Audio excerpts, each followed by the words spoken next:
Baik, selamat pagi semuanya. Assalamualaikum warahmatullahi wabarakatuh. Waalaikumsalam warahmatullahi wabarakatuh. Di cuaca pada pagi hari ini yang sangat cerah, sebelum memulai pembelajaran, dimohon untuk melakukan berdoa bersama. Berdoa dimulai. Bismillahirrahmanirrahim. Raditu billahi robba wa bil islami dina wa bi muhammadin nabiyya wa rasulah. Rabbi zidna ilma warzuqna fahma. Amin ya rabbal alamin. Baik, Ibu absen dulu ya. Nurdian Hamidah. Hadir, Bu. Fahmidah. Hadir loh, Bu. Titi Indiatus.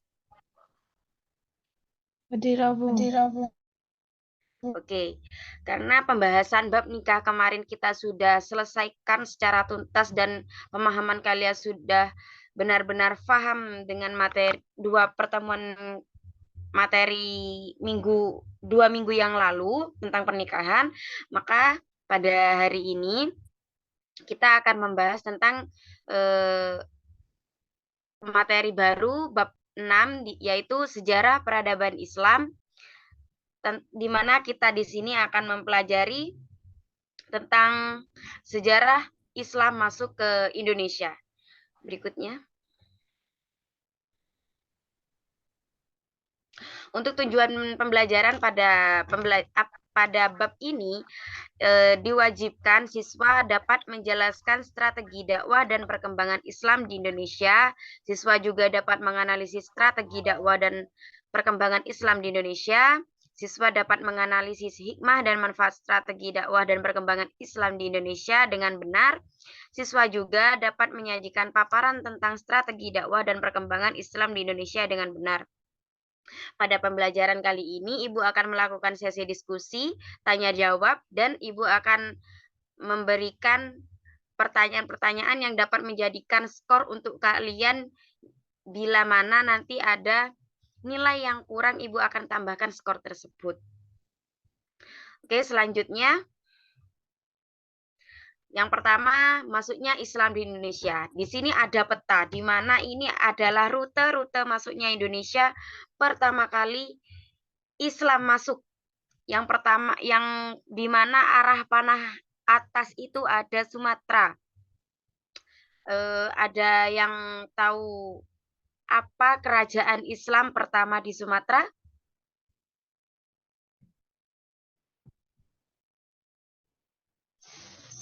Samudra Pasai. Ya, benar Mbak Indi, ada Samudra Pasai. Nah, di sana itu pertama kali Islam masuk ke Indonesia itu melalui daerah Sumatera. Berdasarkan sumber-sumber sejarah, kita dapat menemukan berbagai teori tentang masuk dan penyebaran Islam di Indonesia. Teori-teori tersebut juga sangat beragam, mulai dari teori Gujarat, Persia, dan Arab. Islamisasi yang berlangsung di tanah air terjadi melalui jalur perdagangan laut. Oleh karena itu, daerah yang pertama kali tersentuh dakwah Islam adalah Sumatera dan Jawa. Di sana selanjutnya berdiri kerajaan-kerajaan Islam. Perkembangan Islam di Kepulauan Nusantara terjadi secara bertahap. Akan tetapi juga tahapan perkembangannya antara satu wilayah dengan wilayah yang lain tidak seragam. Seperti kayak Sumatera sama Jawa itu lebih mendahului daripada tempat-tempat sekitarnya, seperti itu. Nah, di sana juga dapat ditemukan perkembangan Islam dalam berbagai aspek kehidupan, misalnya dari bidang pendidikannya, seni hukum, pemikiran, dan organisasi. Secara sejarahnya sendiri itu perkembangan Islam di Indonesia harus menjadi teladan bagi murid-murid semuanya, bagi kita juga, misalkan dengan menyampaikan dakwah Islam dengan benar, memasukkan ajaran Islam dalam berbagai aspek kehidupan, dan juga melakukan pemurnian ajaran-ajaran Islam. Nah, kan masuknya Islam menuju Indonesia itu ada 2 jalur. Yang pertama itu agama Islam masuk ke Indonesia pertama kali pada abad pertama Hijriah, yaitu sekitar 8 abad Masehi. Islam itu 2 jalurnya. Yang pertama ada jalur utara dan jalur selatan. Jalur utaranya dengan rute Arab menuju daerah Mekah dan Madinah, menuju ke Damaskus, menuju Baghdad, kemudian menuju Gujarat, pantai India bagian barat, dan kemudian menuju ke Indonesia. Yang kedua yaitu jalur selatannya itu melalui rute Arab, di mana Mekah dan Madinah menuju negara Yaman, kemudian menuju ke Gujarat, lalu menuju Sri Lanka, kemudian berakhir ke Indonesia, masuknya ke Indonesia. Jadi perbedaan 2 jalur tersebut melalui jalur perbedaannya itu yang utara itu melalui Damaskus, Baghdad, kemudian Gujarat. Kalau yang selatan itu dari Yaman, kemudian Gujarat, lalu Sri Lanka, seperti itu. Ada yang bisa mengulang penjelasan Ibu, jalur utara melalui perbedaan jalur utara dengan jalur selatan, mungkin Mbak Nurdian? Yang jalur utara itu Damaskus dan Gujarat, sedangkan yang jalur selatan Ya, yang jalur selatan itu dari Yaman, Gujarat, kemudian Sri Lanka. Dipahami ya, Mbak? Ya, Bu. Baik, selanjutnya yaitu di sini ada perkembangan Islam di Indonesia. Perkembangan Islam di Indonesia itu ada berbagai macam.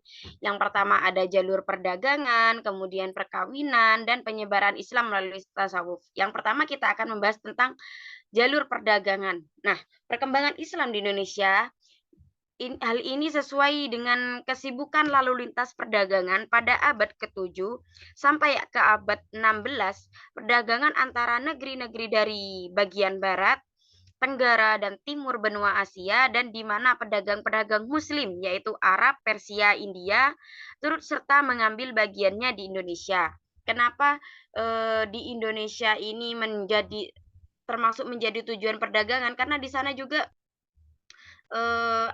juga banyak kan dari negara-negara lain yang menjalin sesi sesi jual beli, terus kayak penukaran rempah-rempah, mungkin seperti itu.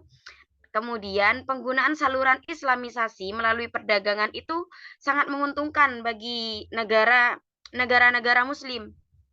Hal ini menimbulkan jalinan di antara masyarakat Indonesia dan pedagang itu sering sering berkomunikasi. Kemudian kayak pedagang-pedagang dari negara Islam tersebut tidak mungkin kan langsung tiba-tiba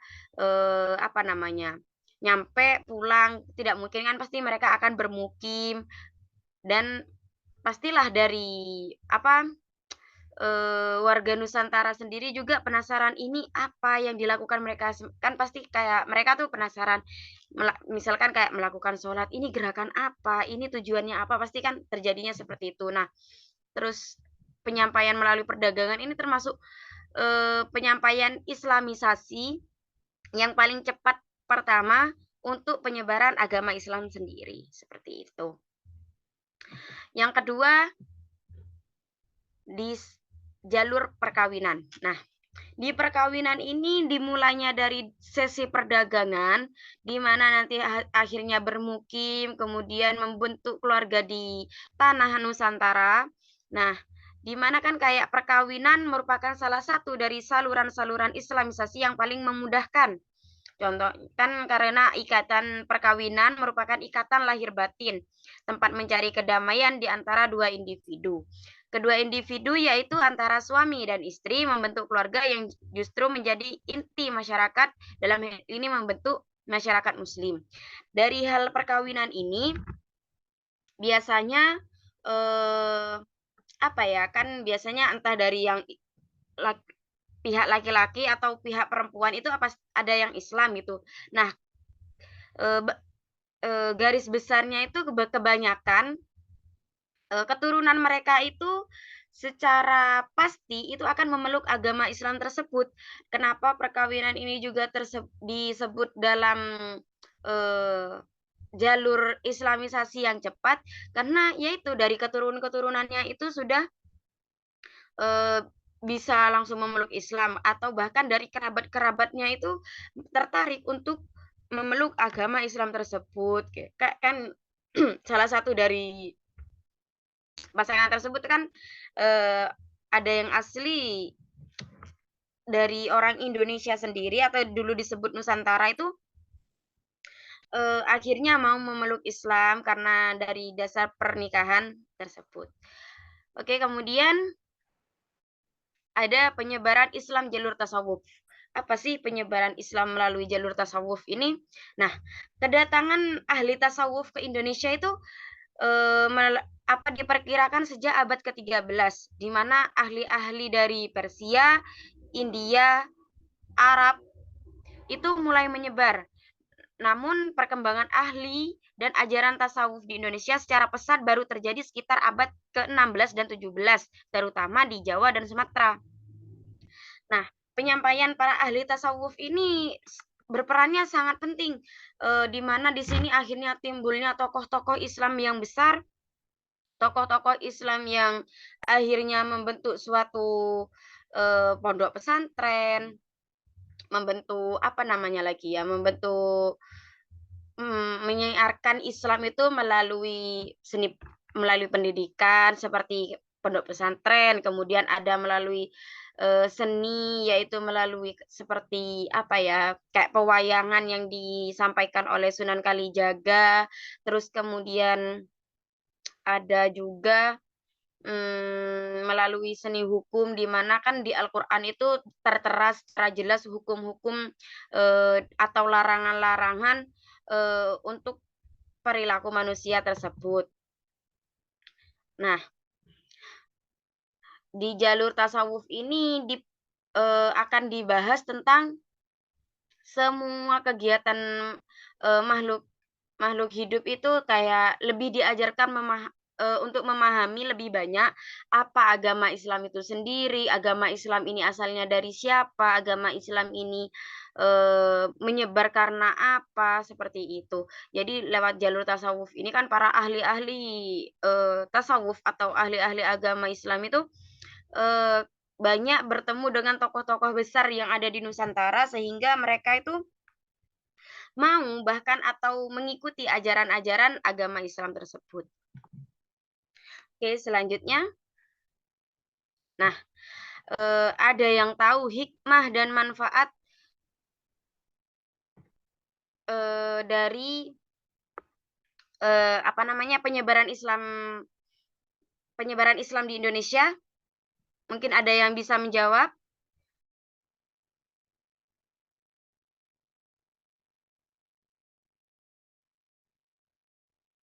Halo? Ada yang bisa menjawab hikmah dan manfaat penyebarannya? Masuknya Islam ke Indonesia itu hikmahnya seperti apa?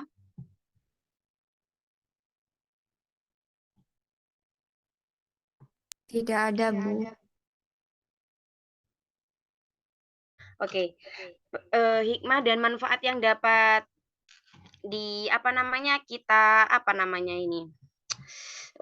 kita capai itu, yang pertama hikmahnya di mana Indonesia sendiri sekarang termasuk negara Islam terbesar di dunia ya. Kemudian hikmahnya lagi itu berdirinya pondok-pondok pesantren yang sangat besar di tanah Jawa terutama, itu menyebarluaskan sehingga di mana masyarakat tersebut dapat mengetahui pendidikan dan ajaran-ajaran agama, sehingga kita sebagai manusia itu dapat kayak lebih mengetahui adab, akhlak, ajaran baik, terus hal-hal yang salah, terus ini memperlakukan orang dengan baik, untuk menjalin silaturahmi itu kan melalui sesi penyebaran Islam yang melalui pendidikan tersebut. Terus kalau manfaatnya sangat banyak sekali. Yang pertama, kayak kita itu lebih menghargai seni. Kan seni wayang ini disampaikan oleh Sunan Kalijaga, di mana sekarang sudah menjadi warisan leluhur kita untuk kita lestarikan, untuk kita budayakan hal-hal tersebut, jangan sampai musnah ataupun dicuri oleh negara-negara lain. Kemudian ada peninggalan-peninggalan juga dari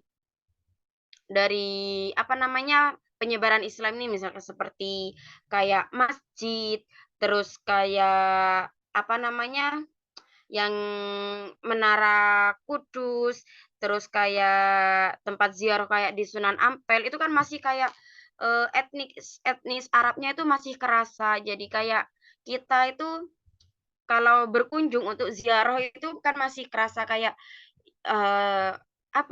merasa ini perjuangan dari leluhur kita untuk menyebarkan Islam ke tanah Nusantara, seperti itu.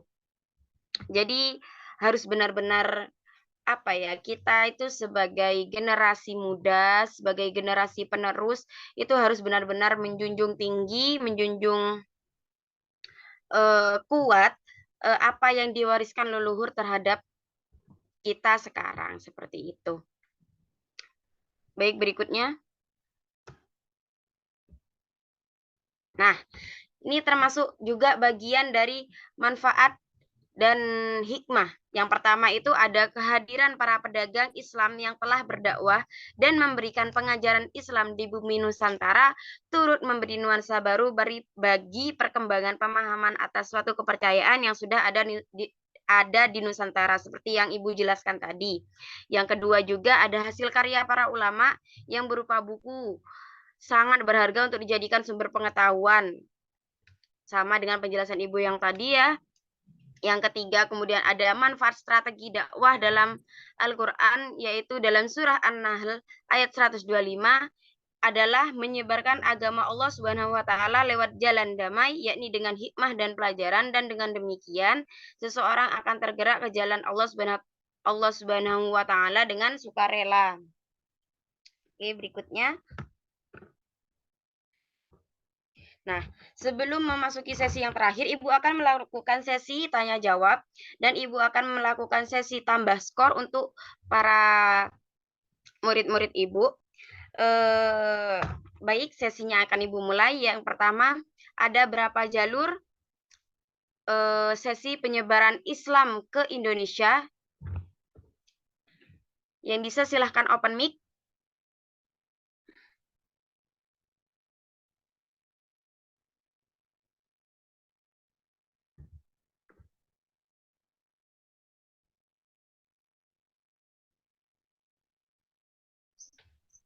Ada perdagangan, perkawinan,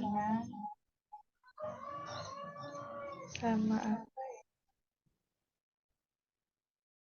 Kurang satu, Mbak Indi.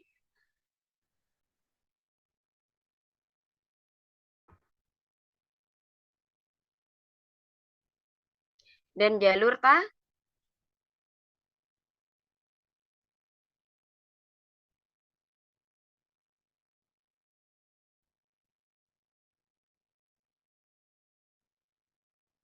jalur tasawuf. Nah, ya ada jalur tasawuf. Oke, Mbak Indi, Ibu catat dulu ya. Nah, kan tadi itu penjelasannya juga tentang sampainya ajaran agama Islam ke Indonesia itu ada 2 jalur juga. Yang pertama ada jalur utara dan jalur selatan. Ada yang bisa menjelaskan jalurnya?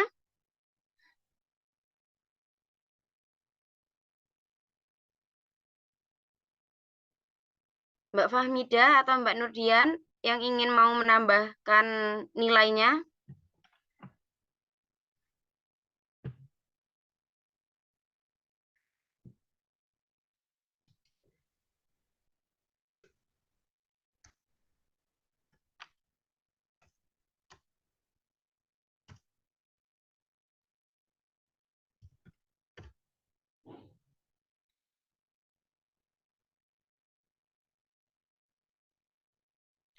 Saya ada, Bu.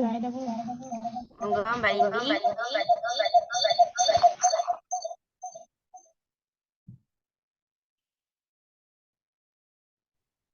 Kalau yang jalur utara itu ya dari Arab, Damaskus, Baghdad, Gujarat, Sri Lanka sampai ke Indonesia. Kalau jalur selatan itu dari Arab, Yaman, Gujarat, Sri Lanka, baru ke Indonesia. Nah, ya benar. Terima kasih Mbak Indi untuk jawabannya. Terima kasih juga untuk yang sudah memperhatikan dan belum memahami, yang masih kurang memahami pembelajaran kali ini, kita akan bahas minggu depan. Dan juga kita akan membahas materi tentang siapakah Wali Songo ini, dan kita akan membahas tentang peran mereka dan tugas-tugasnya, dan di mana letak mereka mendirikan atau menyebarluaskan Islam. Baik, sebelum menutup pembelajaran kali ini, Ibu harap kalian akan mempelajari hal materi sejarah ini secara lebih paham lagi atau lebih detail lagi, dan Ibu akan berikan tugas untuk kalian untuk dikerjakan di rumah, yaitu pada halaman 52. Di situ ada tugas esai. Ada 10 tugas esai yang harus kalian kirim melalui Google Form, yang paling lambat dikumpulkan pada hari Senin besok. Kemudian dikerjakan dengan baik, dikerjakan secara urut, tidak perlu melihat punya temannya, karena nanti Ibu akan cek satu persatu jawaban-jawaban kalian. Terima kasih untuk pembelajaran pada pagi hari ini. Ibu cukupkan, diakhiri dengan doa kafaratul majelis bersama-sama.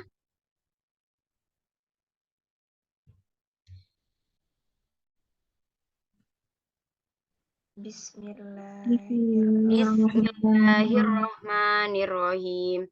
Subhanakallahumma wa bihamdika asyhadu an la ilaha illa anta astaghfiruka wa atubu ilaik. Walhamdulillahi rabbil alamin.